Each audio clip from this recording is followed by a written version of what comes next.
Ciidamada dowladda Kenya ee qaybta ka ah howlgalka Midowga Afrika ee ADMIS ayaa bilaabay inay isaga baxaan deegaanka Ras Kamboni ee gobolka Jubbada Hoose, halkaas oo ay ka taagan tahay xiisad u dhaxaysa ciidamada dowladda Soomaaliya iyo kuwa maamulka Jubbaland. Ciidamada dowladda federaalka iyo kuwa maamulka Jubbaland ayaa isku aruursanayay maalmihii la soo dhaafay deegaanka Ras Kamboni iyo deegaano kale oo hoostaga, waxaana tan iyo markii dib loo doortay markii saddexaad Axmed Maxamed Islaam Axmed Madoobe inuu noqdo madaxweynaha maamulka Jubbaland sii kordhay xiisadda u dhaxaysa dowladda federaalka iyo maamulka Jubbaland.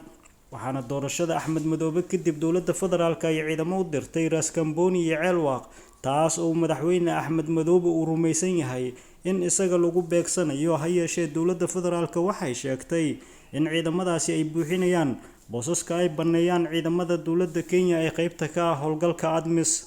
Ciidamada dowladda Kenya oo si dhow ula shaqeynayay 10kii sano ee la soo dhaafay maamulka Jubbaland ayaa la sheegay in isaga baxeen aagga oo ay qaateen mowqif dhexdhexaad ah si ay uga fogaadaan inay abuuraan khilaaf diblomaasiyadeed oo mar kale soo kala dhaxgala dowladaha Soomaaliya iyo Kenya. Bixitaanka ciidamada Kenya ayaa yimid kadib markii Axmed Madoobe uu 15 maalmood u qabtay in ciidamada dowladda federaalka Soomaaliya uga baxaan deegaanka Ras Kamboni si looga fogaado iska horimaadyo dhexmara ciidamada Jubbaland iyo kuwa dowladda federaalka. Axmed Madoobe ayaa dowladda Soomaaliya ku eedeeyay in ciidamada qaranka ay u adeegsanayso dagaal ka dhan ah dowlad goboleedkiisa halkii ay u isticmaali lahayd ciidanka qaranka dagaalka ka dhanka ah kooxda Al-Shabaab ee ka socda inta badan gobolada dalka Soomaaliya. sidoo kale madaxweyne ku-xigeenka Jubbaland Maxamuud Sayid Aadan ayaa wax aan la aqbali karin oo sharci darro ah ku tilmaamay ciidamada dowladda federaalka Soomaaliya ay geysay deegaanka Ras Kamboni. Madaxweyne ku-xigeenka ayaa digniin culus soo saaray,